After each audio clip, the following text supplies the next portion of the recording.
చేయడానికే ఒక్కో దానికి 500, 600, 1000 రూపాయలు. అంత అవసరమా?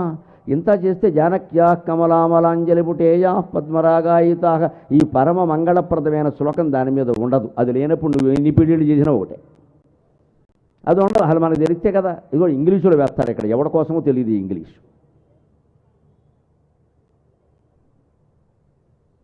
తెలుగులోనే వెయ్యాలి. జానక్యా కమలామలాంజలి శ్లోకం రాయాలి. శ్రీరస్తు శుభమస్తు అవిఘ్నమస్తు అని పైన రాయాలి. పసుబొట్టు పెట్టాలి. ఇంత కార్డు చాలు, అంతకంటే ఏం అక్కర్లేదు. ఎక్కడ మన వైభవం అంతా అందులో వ్యక్తం చేయక్కల్లా. అదంతా ప్రదర్శన అంటారు. అదే తిడుతున్నాడు చాణక్యుడు. వృధా దానం ధనాఢ్యేషు. ఎందుకు ధనవంతులకే దానం చేస్తారు మీరు పట్టుకెళ్ళి? దానం ఎవరి కోసం? దానానికి ఎప్పుడు రెండే యోగ్యతలు. ఇచ్చేవాడికి ఉండాలి, పుచ్చుకునేవాడికి ఉండకూడదు. ఇదే యోగ్యత, ఇంతకు మించి ఏం లేదు ఇక్కడ. మనకు ఉంది, వాడికి లేదు, అది చాలు. కులము, మతము, పాండిత్యము, జ్ఞానాలు అన్నీ అనవసరం అండి. జ్ఞానానికి డబ్బుకి సంబంధం ఏంటండి? మనం పండితుల కోసం కూడా పట్టుకెళ్ళి చాలా ఇస్తాం. అవసరం లేదమ్మా. పండితులు ఎవరు పేదవాడు కాదు. పండితులు ఎవరు పేదవాళ్ళు కాదమ్మా. పేదవాళ్ళు వేరే ఉన్నారు.